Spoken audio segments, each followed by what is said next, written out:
അപ്പം കാച്ചിമോരിന് വേണ്ടിയ സാധനങ്ങൾ: മിൽമയുടെ പച്ച കവറാണ് ഞാൻ മേടിച്ചേക്കുന്നത്. പുളിയുള്ള മോരല്ലെങ്കിൽ കാച്ചിമോരിന് ടേസ്റ്റ് വരത്തില്ല. അതുകൊണ്ട് മിൽമയുടെ പച്ച കവറ്, ഒരു 3 തണ്ട് കരിയാപ്പില, ഒരു കഷ്ണം ഇഞ്ചി, 2 പച്ചമുളക്, ഒരു 6 വെളുത്തുള്ളി, ഒരു 4 ചുമന്നുള്ളി.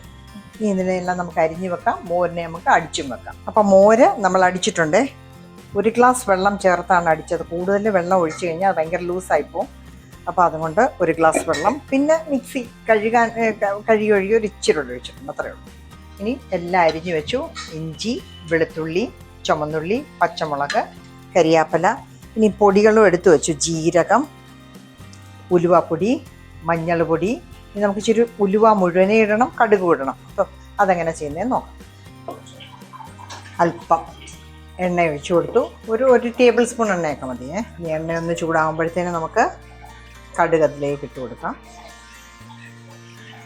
ഒരു 1/2 ടീസ്പൂൺ മതിയേ കടുക്. ഇനി ഉലുവ, മുഴുവനെയുള്ള ഉലുവ, അത് ഒരു 1/2 ടീസ്പൂൺ. ഉലുവ നമുക്ക് ശരീരത്തിന് നല്ലതാണ്, ദഹനത്തിന് നല്ലതാണ്. കടുകൊന്ന് പൊട്ടട്ടെ. ഇനി നമുക്ക് അരിഞ്ഞു വെച്ചേക്കുന്ന ഇഞ്ചി, വെളുത്തുള്ളി, ചുമന്നുള്ളി, പച്ചമുളക് ഓരോന്നായിട്ട് ഇട്ട് കൊടുക്കണം.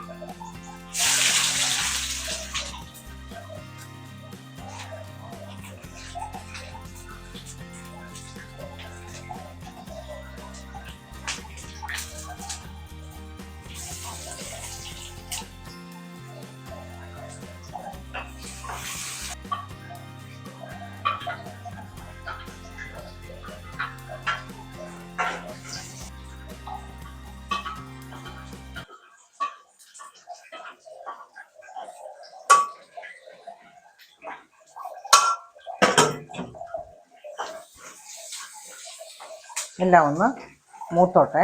അപ്പോൾ കരിയാപ്പിലയും കൊണ്ട് ഇട്ടിട്ടുണ്ട് നമ്മൾ. ഇനി ഉപ്പിട്ട് കൊടുക്കുകയാണ്. 1.5 ടീസ്പൂണ് ഉപ്പിട്ടിട്ടുണ്ട്. ഇനി മഞ്ഞൾ, അതൊരു 1/2 ടീസ്പൂണ്. ജീരകം പൊടിച്ചത് 1/2 ടീസ്പൂണ്. ഉലുവ പൊടിച്ചത് ഒരു 3/4 ടീസ്പൂണ്. പൊടികളൊന്ന് വഴന്നോട്ടെ. അപ്പോഴത്തേന് നമ്മൾ അടിച്ചു വെച്ചേക്കുന്ന മോര് അതിലേക്ക് ഒഴിച്ചു കൊടുക്കാം. പിന്നെ കണ്ടിന്യൂസ് ഇളക്കണം, അല്ലെങ്കിൽ അത് പിരിഞ്ഞു പോകും.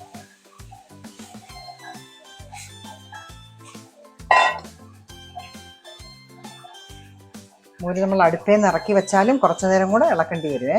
എന്നാലും ചൂട് പോകുന്നിടം വരെ ഇളക്കിയില്ലെങ്കിൽ മോര് പിരിഞ്ഞു പോകും.